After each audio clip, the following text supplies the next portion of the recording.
Hi everybody, my name is Erica Jones and today I'm going to be taking you on a tour of the Teen Center at the East Library branch of the Pikes Peak Library District in Colorado Springs. So here you see the entrance to the building as you approach from the parking lot, and you can see there to the left of the doors are the windows that are on one part of the Teen Center, and the Teen Center is clearly labeled. So you can see where it is before you even enter the building. Then I don't have footage going through because there were patrons there and they didn't want me to videotape them. But if you go in through the doors and continue straight, that's the main library area, and the children's section is off in the far back left corner. To get to the teen center, you take a left and another left, and it's kind of off in its own wing there. This is nice because it feels like its own distinct space and not just an extension of or addition to the children's area. So here you can see the sign posted at the entryway to the teen center. It clearly says that the intended age range is ages 12 to 18. It notes that any adults visiting the teen center not accompanied by a teen need to check in at the staff desk. So this means that parents can go in there with their teen. I spoke to the associate that was working there, and she said that if parents are actively helping teens with homework or something like that, they're fine. If the parent is just in there kind of hanging out or on their phone, they will ask them to leave and go elsewhere in the library so that they don't disrupt the vibe in the teen space. It also notes that all patrons can access the collection in the Teen Center, and it says all patrons must abide by the library's code of conduct at all times.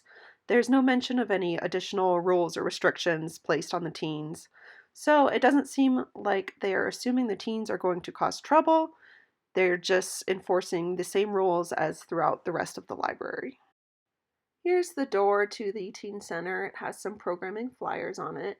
There's a Dungeons and Dragons Club that's super popular. It meets every week, and there's a wait list for it right now. There's also a monthly video gaming tournament and a teen advisory board. And all of these events take place in the Teen Center itself. So now I'm going to do the actual walkthrough. I walked a little quickly because I was trying to get all the way through before any more teens actually came in to use this space since I wasn't supposed to record them. It was about 12:45 in the afternoon on a school day, so it was pretty empty.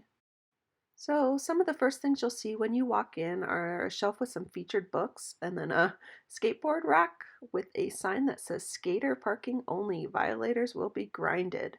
I thought this was maybe a misguided attempt to appeal to like a cool teen sensibility, but when I went back during the busy after school hours, the rack was full of boards. So it is a functional detail. I maintain that the sign is dorky though. Then as we continue on, you can see there are windows that give a lot of natural light, and there's the service point. As you can see, it's a small desk. It's centrally located. It says Ask on the front in big letters. I think it feels pretty approachable and not intimidating for a teen if they needed help. It could maybe be better if there wasn't really a desk at all, so the teen could be side by side with the librarian helping them, but I think it's a pretty accessible service point. The desk is always staffed while the library is open, usually by a library associate, but there is a dedicated teen service librarian at this location. Moving on, there are board games on the shelves to the left there. That's cool. It encourages socialization and just hanging out. There is a decorative display above the shelves. When I recorded the video, it wasn't too long after Valentine's Day, so it still has some hearts up there. It has since been changed to a Votes for Women display for Women's History Month. You can also see those plastic drawers there have art supplies in them that are available for the teens to make whatever they want, and those black walls are for displaying the art. At the end of this half of the room is the video game lounge. That black cabinet there has the consoles and games. It's locked, and the teens do need a library card to get access to it. You can see there's a large chalkboard wall, and there's chalk right nearby, so teens can draw whatever they want. This was recorded before school had gotten out for the day, so the chalkboard wall is empty, but the associate I spoke to said it does get used a lot.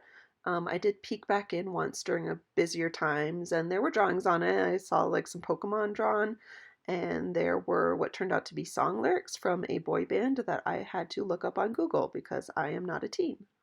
But between the chalkboard wall and the artwork display walls, it seems like the library is trying to offer the teens a way to really own the space, make it their own, decorate it however they like. Here's another angle that better shows the seating in the video game area. It features some rocking, low to the ground video game chairs. They're lightweight and easy to move around. I did observe some teens that had moved them over to the side, kind of isolated to read on their own instead of using them to play games. Then we come to the stage area along the back wall. This offers teens a performance space. The tables and chairs can easily be moved out of the way.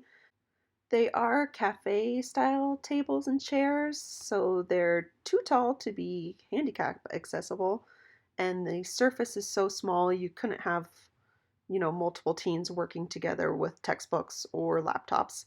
So those are not my favorite. I think just regular larger tables would be more functional.